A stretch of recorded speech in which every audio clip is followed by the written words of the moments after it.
ఇంట్లోనే ఈజీగా చెకోడీలు ఎలా చేయాలో చూపిస్తున్నా. హలో అండి, hi, welcome back to my channel. ఈరోజు పర్ఫెక్ట్ రెసిపీ అయితే చూపిస్తున్నానండి. అదే చెకోడీలు. ఈ చెకోడీలు అయితే మనం బయట నుంచి తెచ్చినట్టు ఉంటాయండి. అంత క్రంచీగా ఉంటాయి, అంత టేస్టీగా కూడా ఉంటాయి. మీరు కూడా ట్రై చేయండి. మీకు ఎలా వచ్చిందో కామెంట్ చేయడం మర్చిపోకండి. ఇలాంటి సింపుల్ అండ్ క్విక్ రెసిపీస్ కోసం మన ఛానల్ అయితే సబ్స్క్రైబ్ చేసుకోండి. ఓకే అండి, అస్సలు లేట్ చేయకుండా ఈ టేస్టీ చెకోడీలు ఎలా చేయాలో చూసేద్దాం. ముందుగా ఒక కప్పు దాకా నేను మైదా పిండి తీసుకున్నానండి. ఇక్కడ చూపిస్తున్నా కదా, ఒక అర్ధ కిలో అంతా ఉంది పిండి. నేను ఒక హాఫ్ కేజీ మైదా పిండి అయితే తీసుకున్నా. జల్లించుకొని తీసుకోవాలి, మంచిగా ఉంటుంది. ఇలా ఒక ప్లేట్లోకి అయితే వేసుకుందాం పిండిని. ఇలా పిండి ప్లేట్లోకి తీసేసుకున్నాక మనం ఏ బౌల్తోనైతే పిండి తీసుకున్నామో అదే బౌల్తో వాటర్ తీసుకోవాలండి. అదే పర్ఫెక్ట్ కొలత అయితే ఉంటుంది.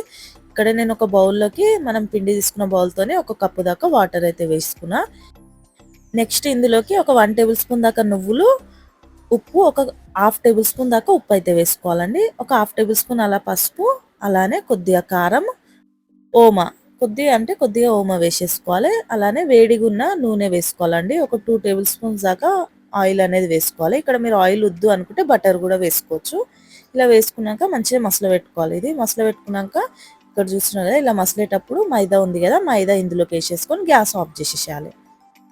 ఇలా మొత్తం మైదా వేసేసుకోవాలి. వేసుకున్నాక గ్యాస్ ఆఫ్ చేసేసి కలుపుకోవాలండి. ఇలా ఒకసారి కలుపుకొని బంద్ చేసేసుకుందాం.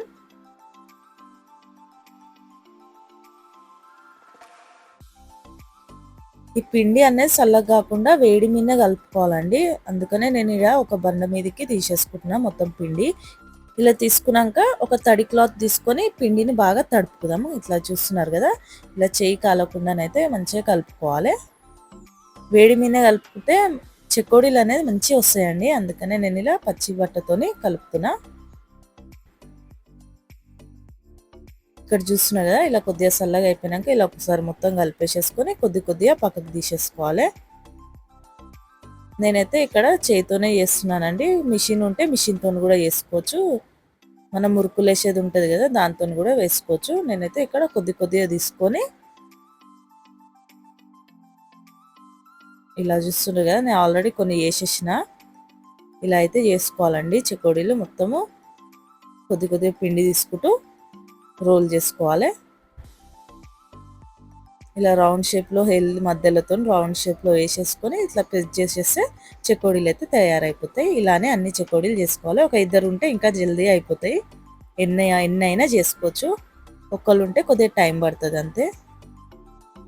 ఇలా అయితే అన్ని చెకోడీలు చేసేసుకున్నాక ఆయిల్ వేడిగా ఉండాలండి. ఆయిల్ వేడిగా ఉన్నాక లో ఫ్లేమ్లో పెట్టి ఈ చెకోడీలు అనేది ఇట్లా మధ్యలో ఒక చెంచా పెట్టి వేసేసుకుందాం. ఎందుకంటే కింద మాడిపోతుంటాయి.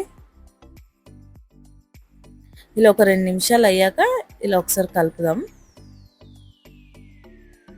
పైన ఈ బాల్స్ పోయేంత వరకు మంచిగా ఫ్రై చేసుకోవాలి ఆయిల్లో. ఇక్కడ చూస్తున్నారు కదా, కలర్ రంగు అనేది రావాలి. ఇలా వచ్చాక తీసేసుకుందామండి. ఇలానే అన్ని చెకోడీలు వేసేసుకోవాలి. మీరు కొద్దిగా చేసుకుంటూ కూడా వేసుకోవచ్చు. లేకుంటే ఒక ఇద్దరు ఉన్నారంటే ఒకరు చేసి పెట్టేసినా ఇంకోళ్ళు వేసేసుకోవచ్చు. ఇలానే అన్ని వేసేసుకుందాం.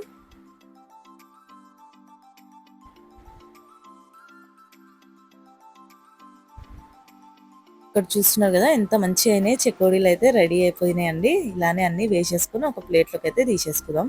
ఒక టిష్యూ పేపర్లోకి వేసుకుంటే ఆయిల్ ఏమైనా ఉన్నా వెళ్ళిపోతుంది. అంతే అండి, కరకరలాడుతూ చెకోడీలు అయితే రెడీ అయిపోయినాయి. టేస్ట్ కూడా చాలా బాగుందండి. ఎంతో సింపుల్గా ఇంట్లోనే చెకోడీలు ఇలా చేసేసుకుంటే మంచిగా స్టోర్ చేసి పెట్టుకోవచ్చు. పిల్లలు కూడా అడిగినప్పుడల్లా ఇవ్వచ్చు, పిల్లలు తింటారు. అంత బాగుంటాయండి. తప్పకుండా ట్రై చేస్తారని అనుకుంటున్నా. ఐ హోప్ ఈ వీడియో మీకు నచ్చితే లైక్ చేయండి, షేర్ చేయండి, సబ్స్క్రైబ్ చేసుకోండి. మరొక మంచి రెసిపీతో కలుద్దామండి. బాయ్.